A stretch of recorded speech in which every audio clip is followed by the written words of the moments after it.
다시 공경하겠습니다. 안식 후 첫날 일찍이 아직 어두울 때에 막달라 마리아가 무덤에 와서 돌이 무덤에서 옮겨진 것을 보고 시몬 베드로와 예수께서 사랑하시던 그 다른 제자에게 달려가서 말하되 사람들이 주님을 무덤에서 가져다가 어디 두었는지 우리가 알지 못하겠다 하니 베드로와 그 다른 제자가 나가서 무덤으로 갈새 둘이 같이 다름질하더니 그 다른 제자가 베드로보다 더 빨리 달려가서 먼저 무덤에 이르러 구부려 세마포 놓인 것을 보았으나 들어가지는 아니하였더니 시몬 베드로는 따라와서 무덤에 들어가 보니 세마포가 놓였고 또 머리를 쌌던 수건은 세마포와 함께 놓이지 않고 딴 곳에 쌌던 대로 놓여있더라. 그제서야 무덤에 먼저 갔던 그 다른 제자도 들어가 보고 믿더라. 그들은 성경에 그가 죽은 자 가운데서 다시 살아나야 하리라 하신 말씀을 아직 알지 못하더라. 이에 두 제자가 자기들의 집으로 돌아가니라. 아멘. 저명을 위한 기도를 드리겠습니다. 하나님, 오늘도 우리에게 말씀을 주시옵소서. 하나님 말씀 우리 가운데 선포되고 증거되어질 때 우리가 주의 음성을 듣게 해주시고, 하나님 이 말씀을 통하여 우리를 교훈하시고 새롭게 하시는 하나님의 뜻이 우리 가운데 이루어지게 도와주시옵소서. 성령의 조명하심의 역사가 우리 가운데 풍성하길 소망하며 거룩하신 예수님의 이름으로 기도하옵나이다. 아멘. 오늘 부활감사 예배 요한복음 강의 137강 본문의 말씀을 보여주시고 아직 알지 못해서는 안 됩니다 라고 하는 제목으로 말씀을 나누도록 하겠습니다. 제가 아는 한 목사님이 자신이 전도사 시절 한 교회의 부교육자로 있을 때 부활주일을 맞아서 담임 목사님이 설교를 하라고 하시더랍니다. 그래서 열심히 예수 그리스도의 부활의 놀라운 사건을 자랑스럽게 설교했답니다. 그런데 설교를 마치고 단에서 내려오는데 담임 목사님의 사모님이 부르시더라는 거예요. 이 사모님이 미국에서 유년신학교라고 하는 학교에서 박사학위를 받으셨던 분인데 그 사모님이 이렇게 말씀하시더랍니다. 전도사님, 신학을 잘못했네. 성경의 부활은 메타포야, 은유, 비유야. 3년 동안 가르치신 가르침이 예수는 죽었지만 제자들의 가슴에 살아서 예수처럼 살아있기에 예수가 부활한 것이 아닌가요? 말씀하시더랍니다. 이 말은 예수님께서 실제적으로 육체적으로 부활하신 것이 아니라 사람들의 정신 안에 부활한 것이라는 자유주의 신학자들과 목회자들이 하는 이야기입니다.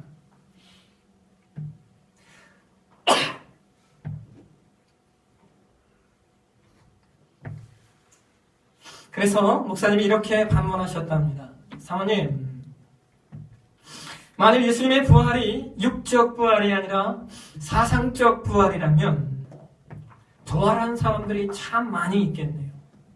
공자도, 니체도, 칼막스도 사상이 남아 여전히 존재하니 그들도 메시아겠네요 라고 말했더니 그 사모님이 더 이상 대꾸를 하지 못하시더랍니다. 지금으로부터 160년 전만 해도 기독교계에 예수 그리스도의 부활을 믿지 않는 사상을 가진 사람들은 없었습니다. 그러나 그 이후 수많은 석학들과 신학자들이 예수님의 부활을 부정하면서 그 사실을 뒤집으려고 집요하게 노력해왔습니다. 이들의 도전은 너무나 거세었고 나름 설득력 있게 들렸기 때문에 많은 신학교들과 목회자들이 그들의 꼬임에 넘어가 예수 그리스도의 부활을 단지 사상으로만 해석하는 실학적 자유주의에 빠져버렸습니다. 그러나 이러한 사상들은 인간이 자신이 아는 것, 자신이 경험한 것, 자신의 이성으로 이해되는 것들만을 진실이라고 믿고 받아들이려고 하는 인간의 교만함이 가져온 결과입니다. 그런데 놀라운 것은 오늘날 이러한 자유주의 신학에 빠진 자들이 예수 그리스도의 부활의 사건을 실제적으로 믿는 신학자와 학자들을 가리켜 이성적이지 않고 신비적인 삶을 사는 사람들이라고 조롱하고 있다는 것입니다. 오늘날 예수 그리스도의 육체적 부활을 믿는다면 이성이 없는 사람이라고 무시를 당합니다. 여러분, 그리스 신화에 아주 재미있는 이야기가 하나 있습니다. 여러분, 신화라고 하는 말은 말 그대로 신화이죠. 사람들이 만들어낸 이야기입니다. 그 만들어낸 이야기 중에 이른바 프로크루스테스의 침대라고 하는 이야기가 있습니다. 이 이야기는 인간이 얼마나 자기중심적인가를 대변하는 이야기인데요. 프로크루스테스의 침대라고 하는 이 이야기는 프로크루스테스라고 하는 신화니까 신이죠. 그 신이 케피소스라고 하는 강가에 살면서 지나가는 나그네들을 자신의 집에 초대하여 데려와서는 자신이 만들어 놓은 침대에 눕혀놓고 그 사람의 다리가 침대보다 짧으면 다리를 잡아당겨 느리고 그 사람의 다리가 침대보다 길면 다리를 잘라버렸던 잔인한 신에 관한 이야기입니다. 자기가 만들어 놓은 침대가 기준이 되어서 그 침대 길이에 맞지 않으면 다리를 느리거나 혹은 잘라버리는 이 이야기는 인간이 얼마나 자기 오만에 빠져 있는 존재인가를 우화적으로 설명하면서 조소를 보내는 내용입니다. 여러분, 우리에게는 마음에 이와 같은 침대가 다 있다라고 하는 거예요. 자신이 공부한 학식으로, 자신의 경험으로, 자신의 이성으로 그것에 맞지 않는 것을 판단하고 비판하려고 하는 자신만이 가지고 있는 침대가 있다라고 하는 것입니다. 그래서 우리는 날마다 나에게 과연 어떤 침대가 있는가, 나는 어떤 침대를 가지고 있는가를 돌아보셔야 됩니다. 우리 주위에는 내 생각과 다르다는 것 때문에 차이점을 인정하지 않을 뿐더러 내가 경험하지 않았기 때문에 나의 이성으로 이해되지 않기 때문에 그것을 믿지 못한다라고 말하는 그런 교만에 휩싸인 사람들이 얼마나 많은지 모릅니다. 여러분, 인간의 자기 교만과 자기 판단을 잘 보여주는 단적인 신뢰가 하나 있는데요. 여러분, 제가 예전에도 한번 소개했던 적이 있는데 고대 그리스인 철학자 중에 우리가 잘 아는 인물이 바로 소크라테스입니다. 그런데 이 소크라테스가 이 젊은 시절에 자기가 알고 있는 지식으로 말미암아 대단히 교만했던 적이 있었다고 합니다. 한 번은 그가 배를 타고 강을 넘어가면서 사공에게 이렇게 말했다고 합니다. 그대는 철학을 아느뇨? 철학을 알아야 사람이지. 소크라테스의 비아냥거림과 무시하는 말을 들은 사공이 화가 났어요. 그래서 배가 중간쯤 갔을 때 그 사공은 그 배를 확 뒤집어 엎어버렸습니다. 그러고는 물에 빠져 허우적대는 소크라테스를 향하여 그가 이렇게 이야기합니다. 그대는 수영을 아느뇨? 수영을 알아야 사람이지. 그 사건은 소크라테스에게 큰 깨달음을 남겼어요. 자신이 알고 있던 지식을 가지고 남들을 무시하는 오만에 빠져있던 소크라테스는 그 일을 겪고 난 후에 자신의 오만함을 통회하며 이런 말을 남겼습니다. 너 자신을 알라. 여러분, 우리가 잘 아는 이 유명한 너 자신을 알라라고 하는 소크라테스의 말은 바로 이 사건이 있은 다음에 그가 고백한 내용입니다. 사랑하시는 여러분, 인간의 교만함과 오만함에 관한 이야기는 한두 가지가 아닙니다.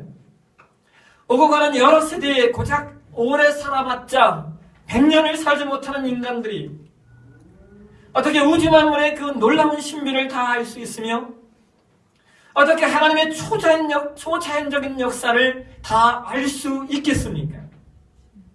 그런데 인간은 자신이 알고 있는 지식, 자신이 체험한 경험, 자신의 이성으로 이해되지 않는 것들을 받아들이지 않으려고 합니다. 이와 같은 모습은 오늘날 한국교회 안에도 존재하고 있고 신약시대의 교회였던 고린도 교회도 이러한 모습이 있었습니다. 고린도전서 15장으로 가시면 예수님의 부활을 믿지 않으려는 고린도 교회의 사람들에게 바울은 이렇게 외치고 있습니다.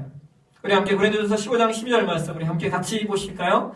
같이 읽겠습니다. 그리스도께서 죽은 자 가운데서 다시 살아나셨다 전파되었거늘 너희 중에서 어떤 사람들은 어찌하여 죽은 자 가운데 부활이 없다 하느냐.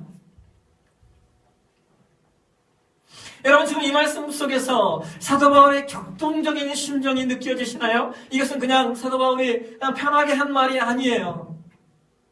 이 말은 큰 목소리로 마음의 격동을 느끼며 한 말입니다. 그런데 교회 안에 예수 그리스도의 부활하심을 믿지 않고 거부한 교만한 성도들이 있었어요. 부활은 믿을 수 없다.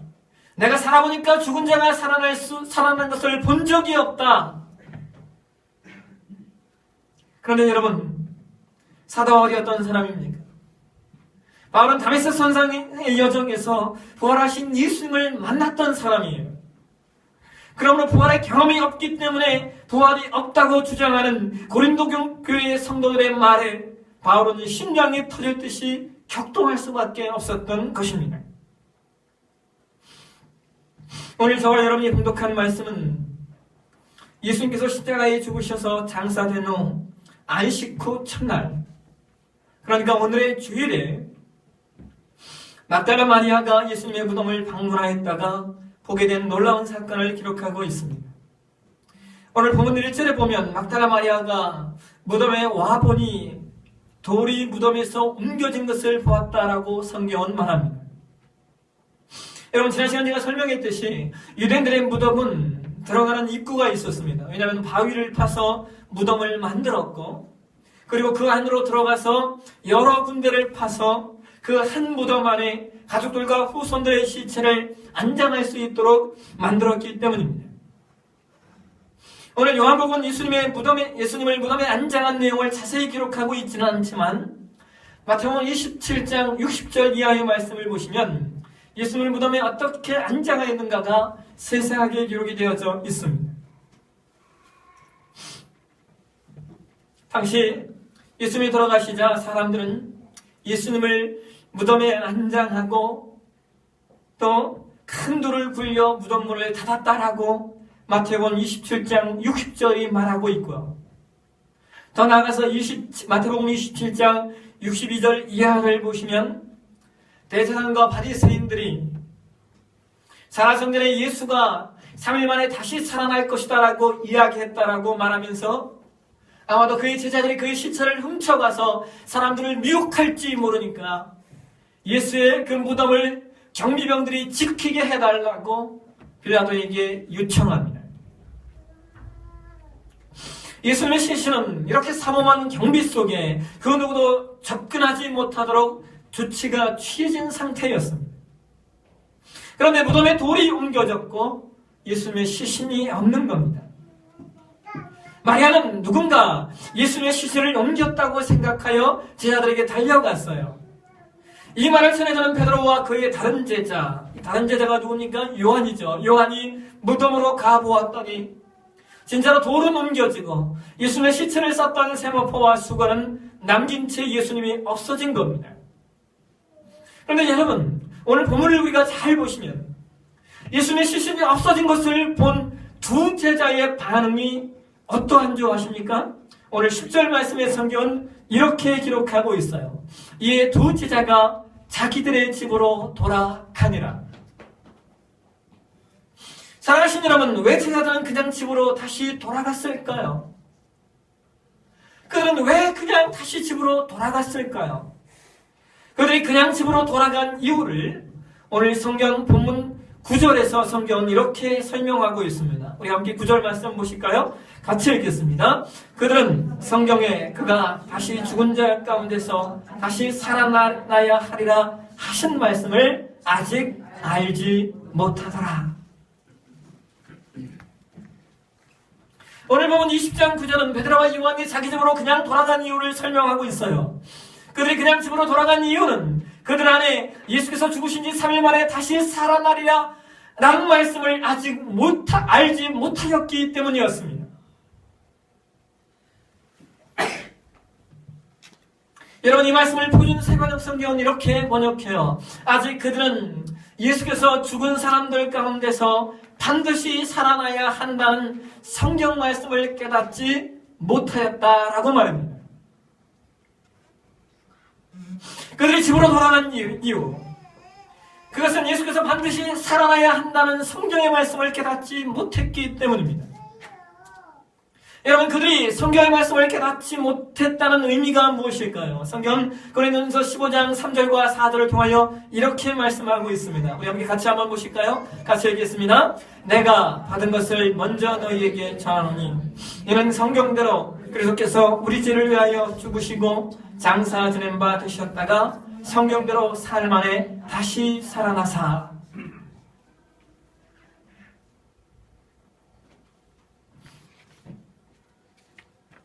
사랑하시는 여러분, 성경은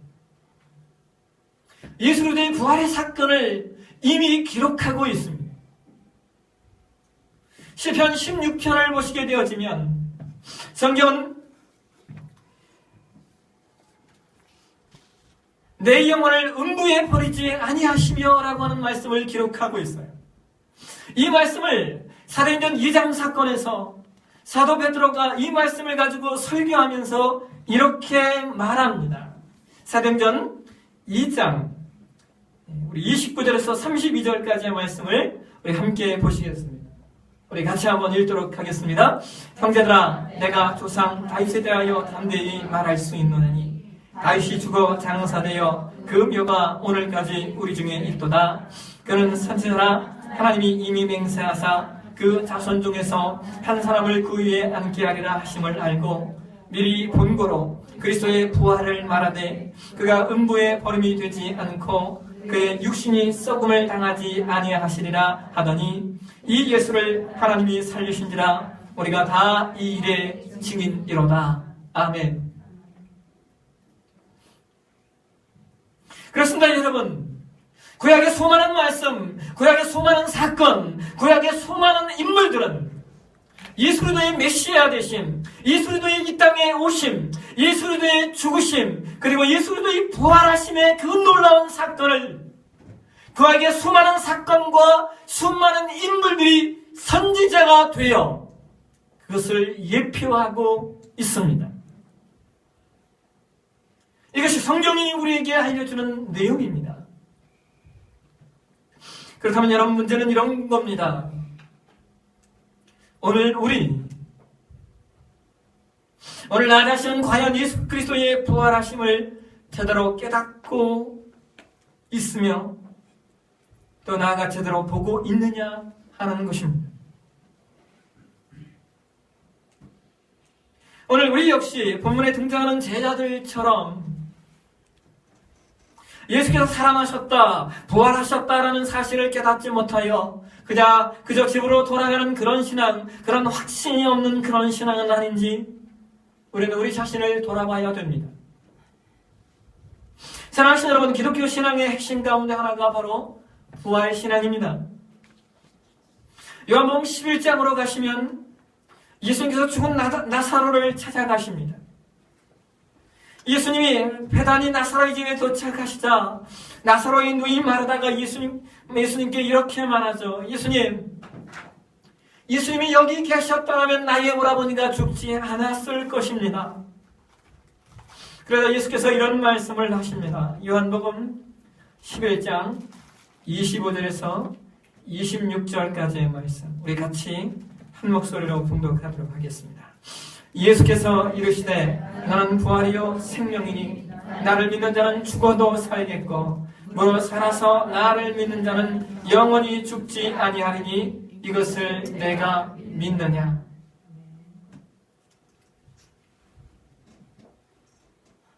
예수께서 이 말씀을 하신 후에 죽은 지 사흘이나 되었던 나사로에게 이렇게 말씀하십니다. 나사로야, 나오라. 그래서 죽은 지 3일이나 되었던 나사로가 살아나옵니다. 예수께서는 나사로를 다시 살리시는 이 사건을 통하여 우리에게 부활과 영원한 생명, 영원히 죽지 않는 나라, 그 하나님의 나라가 우리 가운데 있음을, 우리 가운데 오게 됨을 알려주고 계십니다. 사랑하신 여러분, 나사로를 살리셨던 그 예수님께서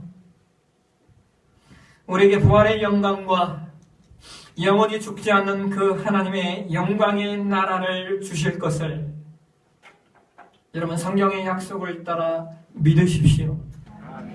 오늘 저와 여러분의 신앙이 그것을 아직까지 알지 못해서는 안 됩니다.